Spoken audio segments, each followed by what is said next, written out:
pick it up, and then you would do a flip, and you and you would put it down here. And when you open up, you get a pretzel shape. Can you do it in slow-mo?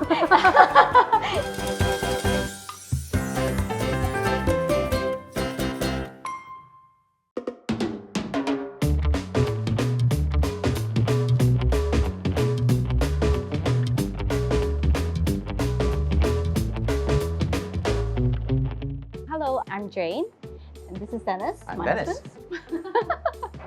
I'm from Malaysia, and Dennis is obviously from Germany. Our bakery was called Park Backerei. It's because in 2019 we moved to Hong Kong. We lived in this small little island called Park Island, and that's where we started our bakery. And when we moved over back to Singapore, we wanted to keep the brand, so we kept the name.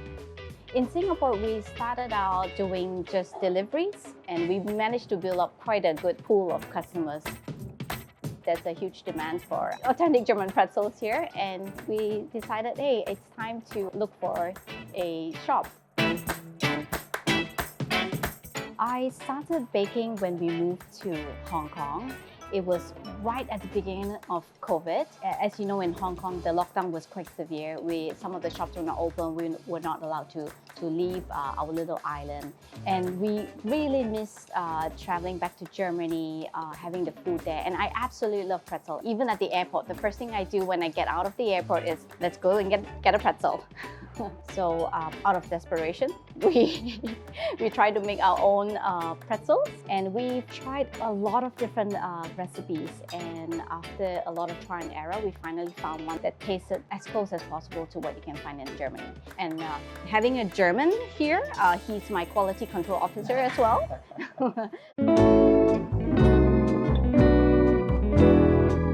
For many, a pretzel is a very hard little crisp. You buy that in bags in the supermarket. So for us, a German pretzel is soft and white and fluffy on the inside, and has a shiny and crispy crust on the outside. I would maybe summarize the differences between the Bavarian pretzel and the Swabian pretzel.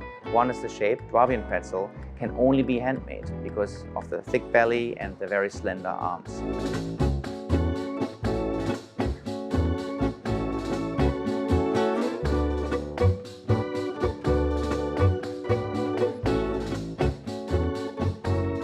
Went around and tried all the pretzels in Singapore to get an understanding what's the lay of the land. None of the pretzels actually have that live flavor. It's not only the color, it's not only the sheen, which makes it very beautiful, but it's also a very unique taste that for me makes or breaks a pretzel. There's also the cut, basically guiding where the dough breaks, where the skin breaks, and where you can see a little bit of the interior. It's one of the reasons why we decided to do a Swabian pretzel. I feel like you can have the best of both worlds. Dennis likes his pretzel nice and crispy, crunchy. I prefer my pretzel a little bit on the softer side. A little bit like this. This is for Jane. Oh yes, thank you. This is for me.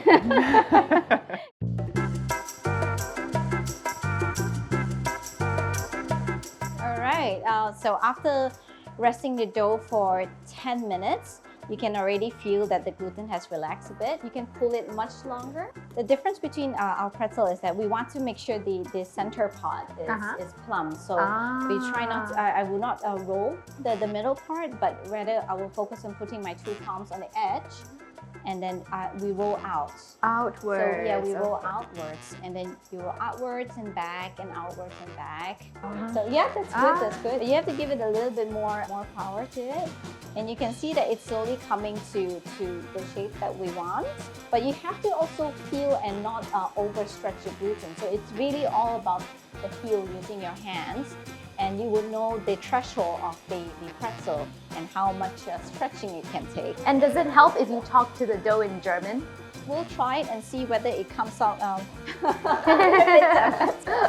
Now comes the tricky part. Traditionally, the Germans, you will pick it up and then you will do a flip. And you would put it down here. And when you open up, you get a pretzel shape. Can you do it in slow-mo? Okay, 1, two, no, it's Eins, zwei, drei. I'm gonna try it one more time. There we go. After 1 week of consecutively doing every day, I'm sure you'll be able to master it. I will go from this to this. Yes, exactly.